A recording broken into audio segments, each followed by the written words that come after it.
ये क्वेश्चन देखिए, in the given figure side Q R of triangle P Q R is produce to a point S. ये P Q R एक triangle है जिसके side Q R को S तक बढ़ाया गया है। If the bisectors of angle P Q R and angle P R S meet at point T. अब देखिए, दो एंगल का बाइसेक्टर, एक एंगल हो गया पी आर एस, इसका बाइसेक्टर है आर टी आर, और दूसरा एंगल है पी क्यू आर, इसका बाइसेक्टर है क्यू टी। देन आपको प्रूव करना है कि angle Q T R is equal to half of angle P Q P R. ये प्रूव करना है। यहां पर ध्यान दीजिए, एक्सटीरियर एंगल जो ये बनता है एंगल पी आर एस, ये पूरा वाला एंगल, इसका बाइसेक्टर है टी आर या आर टी। बाइसेक्टर है, इसका मतलब ये वाला हाफ एंगल इक्वल होगा इसके, यानी एक ही एंगल को अगर हम लिखें तो हम लिख सकते हैं two angle T R S. तो यहां पर देखिए, exterior P R S equal हम लिखे हैं two angle T R S, यानी ये दोनों इक्वल है। तो इसी एंगल को हम 2 से मल्टीप्लाई कर दें तो हमारा ये पूरा एंगल लिखा जाएगा। तो ये हुआ, since T R is the bisector of P R S, ये गिवन है। अब देखिए, एंगल पी क्यू आर, यहां पर एंगल पी क्यू आर, ये जो है एंगल, इसका बाइसेक्टर है क्यू टी।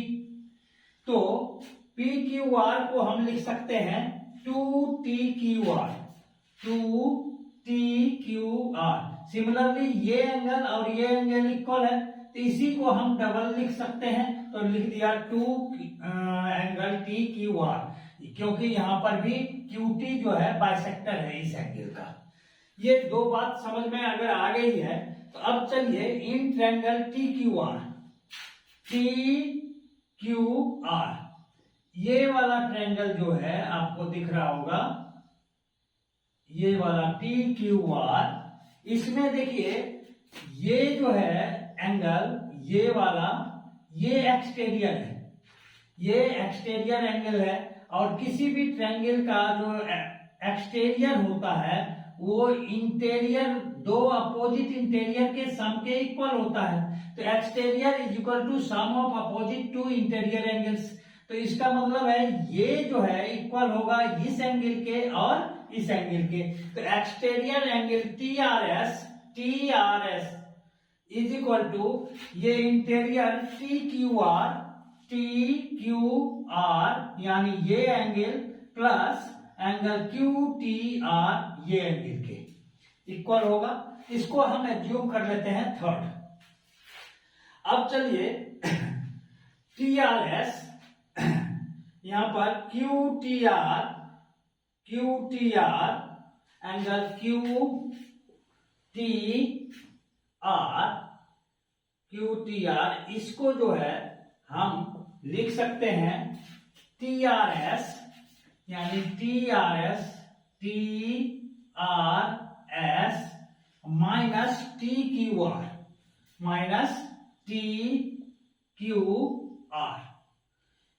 इसको लिख सकते हैं क्यू टी आर को हम T R S minus T Q are लिख सकते हैं ना। अब चलिए in triangle P Q are, अब दूसरा ट्रायंगल जो है पी क्यू आर, इस ट्रायंगल में पी आर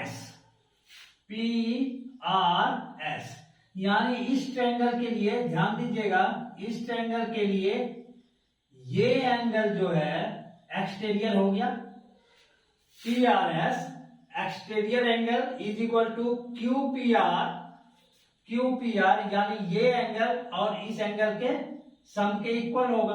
तो Q P are plus P Q are. यहां तक बात समझ में आई।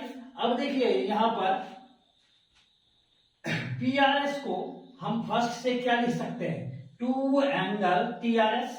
तो पीआरएस को रिप्लेस कर दिया टू एंगल TRS से। उसके बाद ये इसको एज इट इज छोड़ा है QPR। अब PQR को हम क्या लिख सकते हैं, 2 एंगल TQR लिख सकते हैं कि नहीं। अब यहां पर आगे चलिए, एक काम करते हैं, QPR को यहीं रहने देते हैं, इसको इधर लेके आते हैं। ये हो गया 2 angle TRS minus 2 angle TQR। अब QPR इक्वल टू हो गया, 2 कॉमन ले लिया तो ये हो गया TRS माइनस एंगल TQR। अब देखिए इस 2 को इधर इनटू में था, इधर जाके डिवाइड में हो गया, तो ये हो गया आपका angle QPR by 2 equal to TRS minus TQR। अब देखिए यहां पर तीसरा से TRS को हम क्या लिख सकते हैं, थर्ड इक्वेशन TRS को हम लिख सकते हैं ये, तो TRS के बदले में हमने लिख दिया TQR प्लस QTR, और ये माइनस में TQR ऑलरेडी है। तो अब देखिए ये माइनस का TQR और ये प्लस का TQR कैंसिल हो गया, तो यहां बच गया आपका, इधर ये हो गया, इसको हम लिख सकते हैं half angle QPR is equal to, इधर ये दोनों कैंसिल हो गया तो बचता है यही, यानी एंगल QTR, और यही चीज आपको प्रूव करना था। अगर बात समझ में आई है तो मेरे चैनल को सब्सक्राइब कीजिए प्लीज। Thank you.